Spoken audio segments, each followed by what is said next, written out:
Saloons and TinTops had their first race of the 2022 season at Silverstone International, along with the Intermarque silhouettes at the end of March. The circuit was big enough for 44 drivers, and qualifying saw Charles Hyde Andrews Bird easily get pole position in his very quick BMW V8. Nick Sutton would be second position in his fantastic Mitsubishi Evo. Peter Selden showed his experience and a fantastic result within Class D to take third place overall. Martin Reynolds in his fantastic looking Ford Escort Mark II would be next up, just ahead of Marcus Bicknell in the massive V8 Ascar Ford Taurus. Behind then we saw Gareth John from the WRDA. Next up would be Dave Cowan, followed by Chris Bassett, Dave Charlton, Dave Hutchins, Martin Scott, Liam Pauling on his debut fantastic result in the T3 Saxo, followed by Gideon September, who was second in class, Richard Skelsey, and then Alex Sidwell, Steve Dan, Caitlin May, Andrew Barron, Ian Seal, Justin Ross, Jack Whitehead and Rod Birley, who had not set a time. Race 1 saw the rolling start and a fantastic start from the BMW of Bird. He would fly off into the lead and not have anyone to challenge him throughout. Across the line they go, and now the thunder roars as they rush towards the first corner, and it's a good start by Chab on the inside line. He will have the lead into the first corner. The Mitsubishi goes second, and Martin Reynolds goes third, does he? Just about in the 271 Escort. Storming round the outside was the Peugeot of Chris Bassett. He gained 2 or 3 places through the first corner. The underpowered Peugeot is very good through the tight corners, but it might struggle to live with the other cars once they get out onto the Hanger Straight. So, through the link, down into Chapel we head then. There is the Ford Taurus of Marcus Bicknell, locking up a brake as he goes through the right-hander. The red BMW in behind, which has dropped down a little bit, I think, from where it started. But they're all cleanly through those first few corners. That's good news. And onto the back straight, where we're already losing Charles Hyde Andrews Bird. He has vanished up the road, and so he should really. He was 2.5 seconds quicker than anyone else in qualifying. The real racing is going to happen somewhere behind him. So there is some of it. The Ginetta round the outside line. Again, another car that won't have much poke in a straight line, but is very nippy through the corners. And, Gareth John in his GT5, Ginetta G40, getting the better there of Dave Charlton's Seat Cupra. So 1 lap completed already by the race leader, as the rest of them come through. There goes the Commodore, and there is Rod Birley. Rod Birley in the black Ford Escort, making its way towards the end of the first lap. So Birley, having started last, is up into the time screen still is working, 13th place for Rod Birley. His next target is going to be Alex Sidwell in the Holden Commodore. Meanwhile, behind them we focused on the other fast cars flying through the field, most notably Sidwell and Birley, who are coming through from right near the back of the grid. Birley had caught Sidwell, and then just as Sutton retired the Mitsubishi on lap number 3, Black Escort had got past the V8 Commodore, and then they continued their charge towards the front.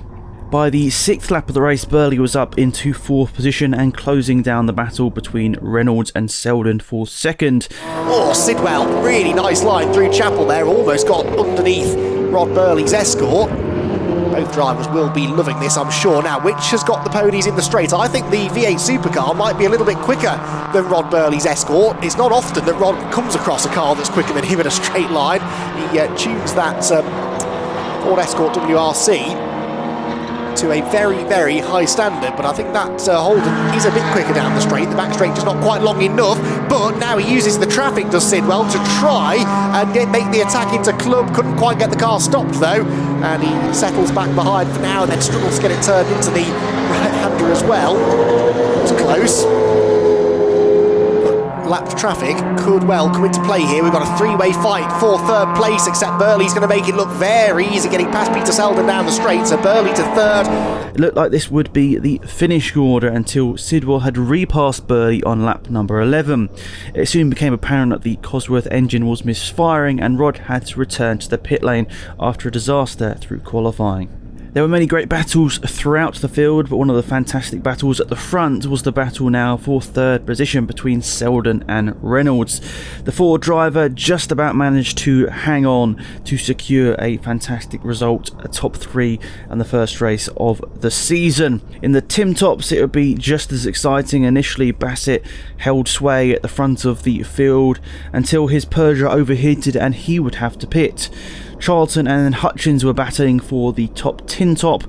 We were missing regular frontrunner in the TinTops, Ken Angell, due to COVID related issues, and we wish every driver who had to miss this first round of the season the best, and hopefully they'll be back for round number 2 at Lyddon. The battle to be the top TinTop had gone on for many laps, but eventually it would be Hutchins getting past Charlton to take the lead within the TinTop category. Hutchins would continue to impress after passing the Seat, and he would chase up to the back of Martin Scott's BMW.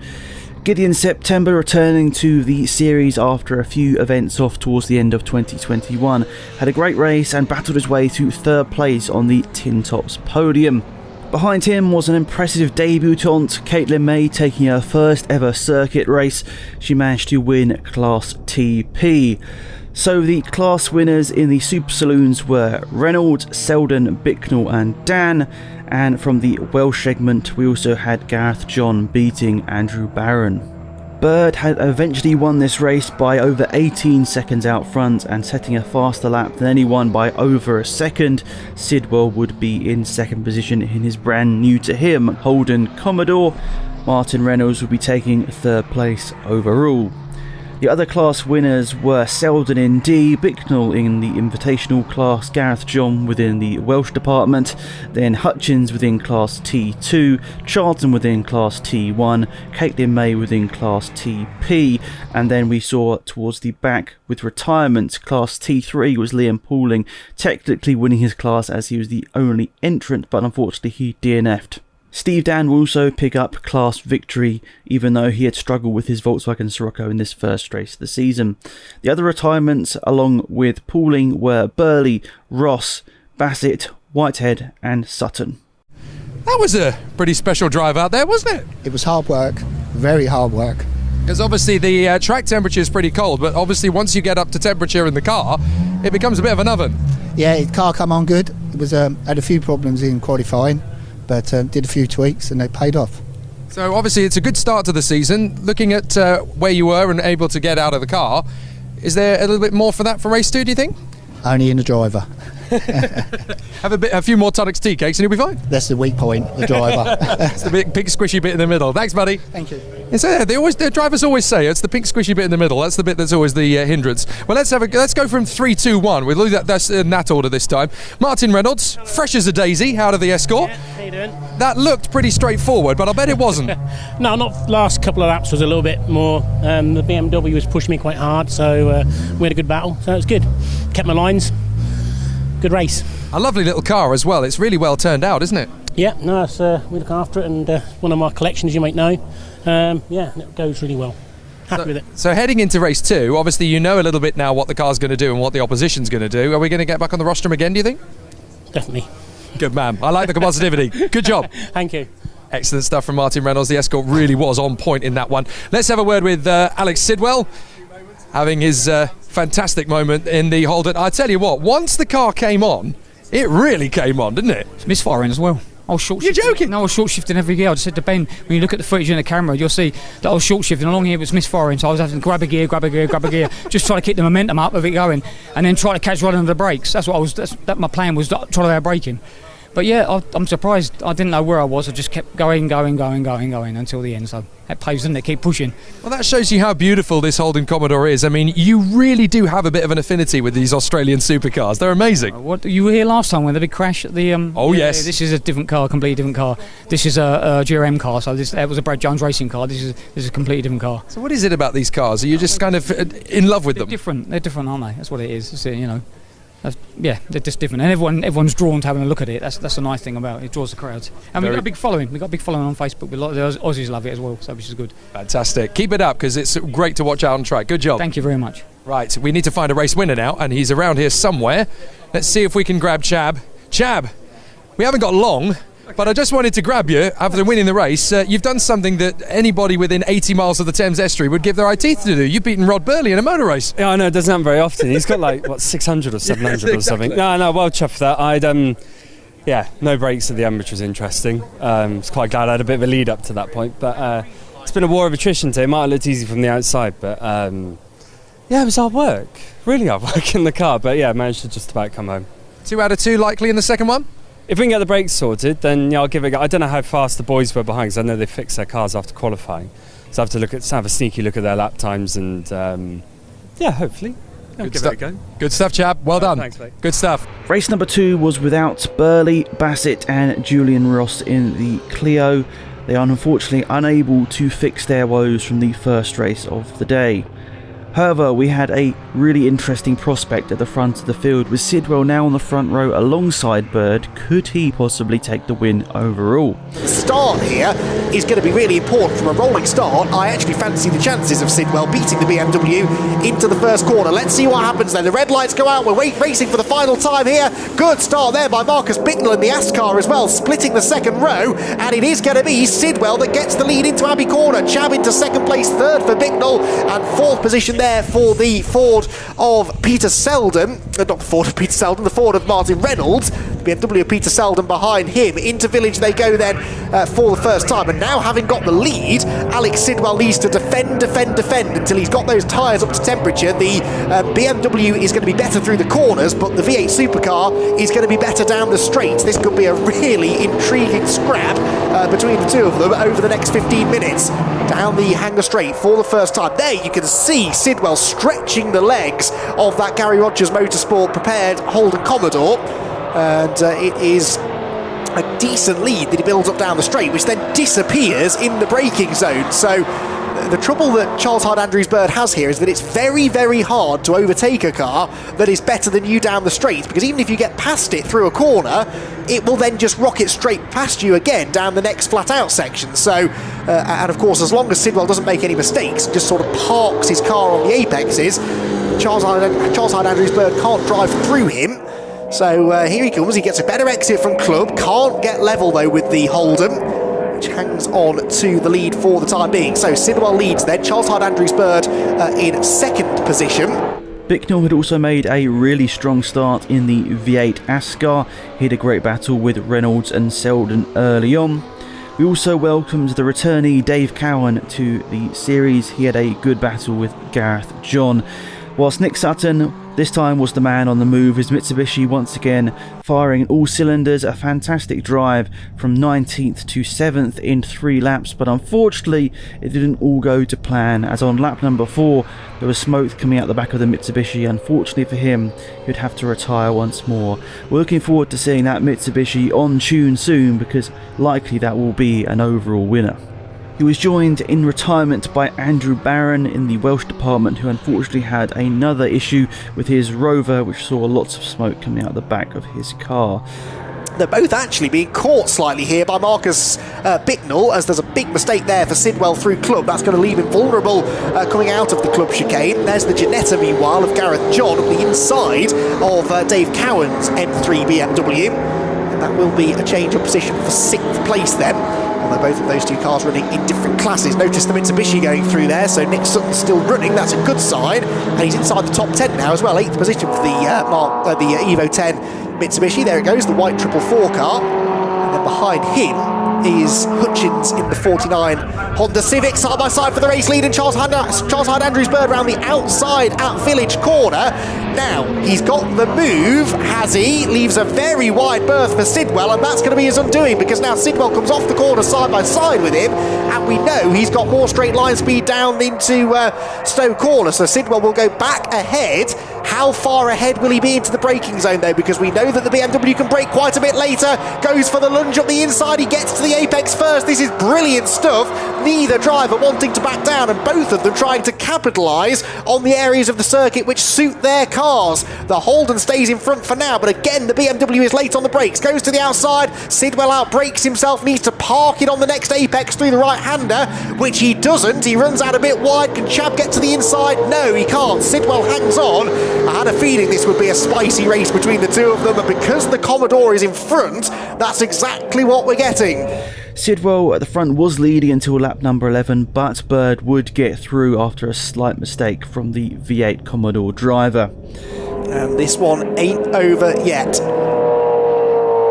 Alex Sidwell, Holden Commodore. It's good through Abbey, isn't it, actually? It's good through the fast corners. It is just one or two corners on the track which don't suit it. This is one of them.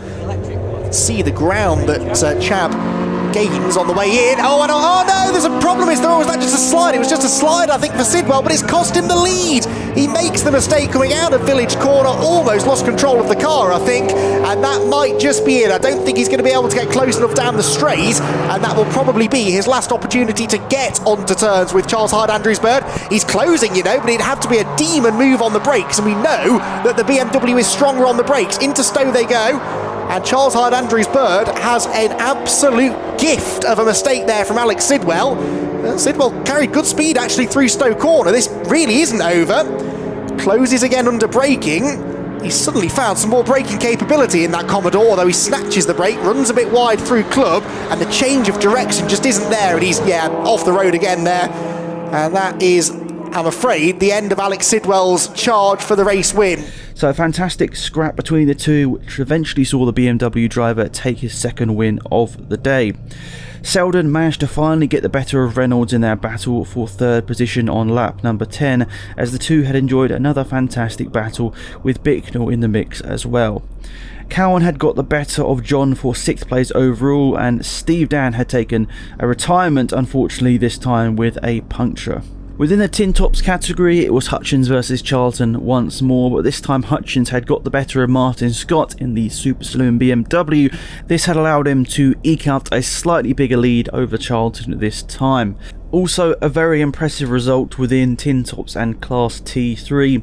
Liam Pauling got to grips with his Saxo incredibly quickly and took a top 3 overall within the TinTops, and of course winning Class T3. It will be very interesting to see who can take the T3 title this year, with Angelo Massinetto returning to action at Mallory Park next time out. Caitlin May had another impressive performance, this time holding off the BMW of Jack Whitehead. Ian Seal was next up, and the Hondas of Gideon Septembers and Richard Skelsey were both runners-up in their respective classes too. 2 out of 2, how about that? It was a lot harder than the first one. The first one was like listening to Shadi or a John Peel session driving around, but that was tough on that side of things. It was great racing Alex. I mean, the cars are so different, but I know he's on those Sport Maxes, but we got Pirellis, which might have made a bit of a difference, I don't know. It was mental, so good. I mean, what is it like when you're there wheel to wheel in a very, very quick Beamer when you've got a Holden Commodore from Australia going wheel to wheel with you? It depends what end of the circuit, because down the straights he's gone, but under braking this thing's just mighty. And I think Alex lost it. I think his name's Alex. Coming out one of the corners and just nipped through. I didn't really see it happen. I just sort of went for it and it kind of all came together, but it was hilarious. It was so funny going side by side through bits we shouldn't be doing, but yeah, it was awesome. And a good kick-off to 2022. I have a feeling now that the ball's rolling, you're just going to keep on going. Well, we got this new number, and every time we've used it, we've used it like a couple of years ago, we've won, so I think we might have to stick with it now. But yeah, it was mint. Yeah, well chuffed. There you go, 861. Chab is here to stay. Good job, well done. Thanks very much, good to see you. Good to see you again. Right, so that is Chab all done and dusted after 2 great races. Let's see if we can find Peter Selden. We haven't spoken to him yet. A 3rd position and a very tough battle at the end there with Martin Reynolds. That kept you on your toes. Yeah, it did for a 71-year-old. Not bad going at all. No, Martin was great. Clearly his car is quicker in a straight line, but my brakes are better. So it was a good contest. It was an equal contest, good fight. Thoroughly enjoyed it. I hope Martin did too. I'm sure he did. Yeah. It looked pretty exciting out there right to the end. As the day was getting a bit cooler, were the tyre temperatures a bit harder to look after? No, I'd say slightly better actually. Okay. With the cooler temperatures, they were holding up slightly better. That said, I mean, the right-hander at the end of the Hanger Straight, Stowe, I mean, it just turned the wheel and it just ploughs on, and you calculate how much traction you've got based on how much throttle you're setting, and that's, if you're going to run off, then you pull up a bit on the throttle. But no, just a great saloon car battle.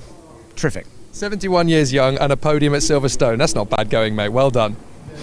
I must have bribed somebody or something. No, it was on your own effort. Good job, well done. Thank you, all the best. Excellent stuff. So what a great performance there from Peter Selden. 71 years of age. I hope I'm that sprightly when I'm 71. And the two men have met and shaken on a fair fight. Let's grab a word with Alex Sidwell. Alex, you almost had that. I tell you what, that car really is a bit of a rocket out of a gun on the straights. It's amazing. Down the back, obviously I could get quite a few car lengths, but under the brakes and through the corners, the BMs are very good. And I was hanging on for dear life a lot of the time. And I think, I'm not sure, I think I overworked the rears because I got a bit greedy with the throttle and it went round on me and he was gone. That was it. I had no chance then. A massive thank you to everyone at the club which made this a successful first meeting of the season. Thank you to Lee Sutton for the race report, and we will look forward to the next round of the season at Mallory Park in about 7 weeks time. This time an event that will be held over 2 days, so look forward to lots of great racing action there. Thank you for watching and we'll see you soon. Goodbye.